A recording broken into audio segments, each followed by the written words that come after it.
What's up, you beautiful people? Welcome to another video. So I want to share with you guys today just 3 lessons that I have learned building multiple 7 and 8 figure businesses. And honestly, like, the game of business was very hard, very complicated, very stressful for a long time until I really started to internalize these 3 lessons. If you want to play the game of business on easy mode, let's dive in to lesson number 1. First is understand that excellence requires constraints. Excellence requires constraints. So my old belief back, let's take the example of escape climbing, which is a manufacturing environment, right? So when we were building that, one of my beliefs was, okay, resources and freedom will unlock your best work. Like, I have ADHD. I do not like to be told what to do. I do not like having things on my calendar, right? I like having the freedom, the mobility to go and do what I want when I want, with who I want to do it, right? And I thought, like, if I had unlimited resources and unlimited freedom on my calendar, like, you think about, like, that's nirvana, right? Like, I have millions of dollars to throw at problems and I have all the time in the world and I have open calendar to solve them. Like, problems will get solved. That is not what happened. That is not what happens. What ends up happening is nothing happens and somehow you run over budget. It's like when you think the solution is throw more resources and give people more freedom to explore solutions, like, you end up just going over budget and, like, not actually solving problems. And so what I came to realize is that the problem, what you actually need is, instead of throwing, let's throw money at this machine, let's throw money at this new software, bringing in more people, like, instead of thinking, where can we throw more resources at the problem? The question then becomes, okay, how can we be more resourceful with what we actually have? And that is the function of a constraint. Like, a constraint at the end of the day is to say, like, okay, these are the rules of the playing field, right? Like, a game is not fun if there are no rules. Like, you might not like the rules, and like some of those rules might come back to bite you in the butt later. But, like, if you just sat down with your buddies and you had a basketball and a hoop, and, like, you guys did not agree on the constraints of, like, okay, that's out of bounds, that's worth 3 points, you can't punch people in the face, you can't kick the ball, like, it wouldn't be fun, right? Is the constraint that creates the environment for excellence to occur.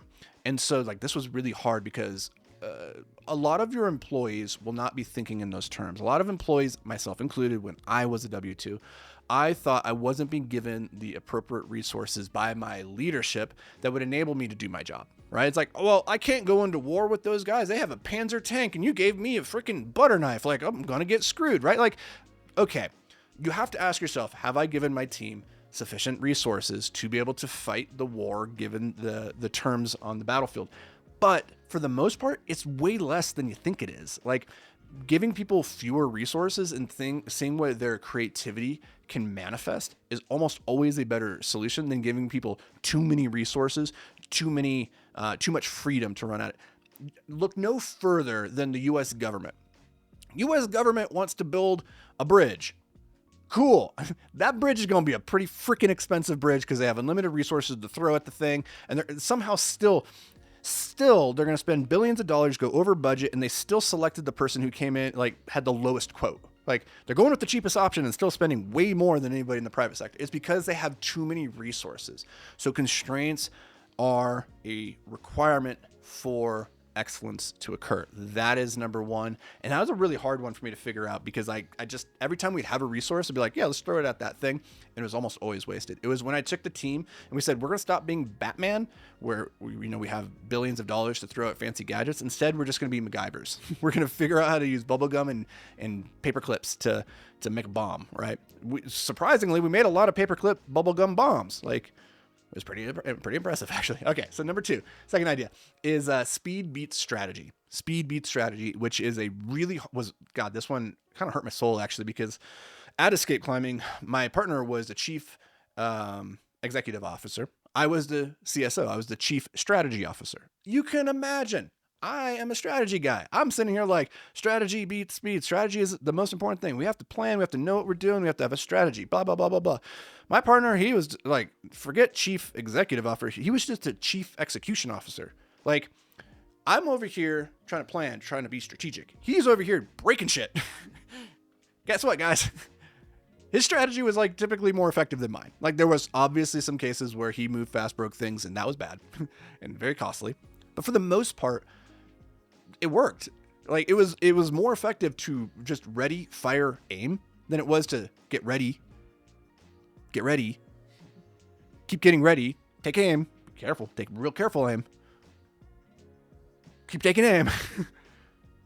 Okay, maybe now we can fire. But first, let's just take aim one more time, right? Like nothing gets done in that environment. And I'm telling you, like the most valuable data that you'll collect is the result of moving fast and breaking the thing and just seeing like your best laid plans are worthless until they come into contact with reality. And that's going to be the most valuable data point that you can collect. And so instead of sitting around planning and trying to like make sure that this thing doesn't fail, get the idea, get the kernel, go take that and try to make it a reality with like the minimum viable product, see what you can make occur, and then collect the data from that, iterate quickly. That right there, it took me a really long time. And honestly, like I'm not naturally predisposed to that mindset. My partner, that's how he was born. He came out of the womb breaking stuff. I came out like planning things, like very different mindsets, right?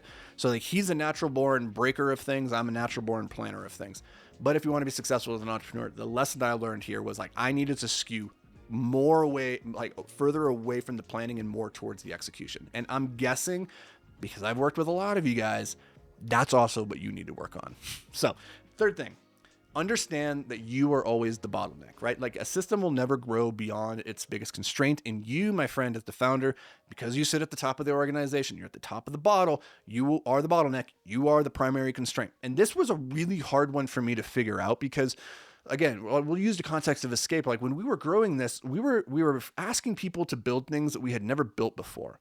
In a manufacturing environment, it's like, I've never built a massive oven the size of this room that we can put polyurethane rock climbing holds in overnight so they can cook and be cured by the morning so that they can be shipped out. I've never had to build that thing, right? I don't really even know how to do it, right? Even to this day.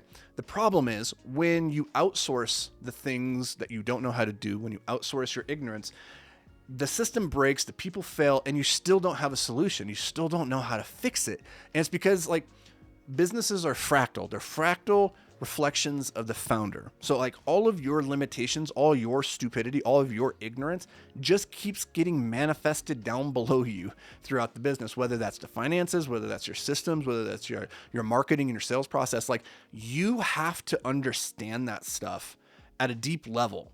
Otherwise, like you're gonna be, what's the example that we would use is like, if you're in a foreign country and you don't speak the native language, you're always going to be held hostage by the negotiator or the translator, the person who's like, oh, this is what they said. And you're like, I don't have a way of verifying that because I don't actually know. And like this happened so many times with like these really smart engineers. When the guy came in, initially when we wanted to build this really big oven.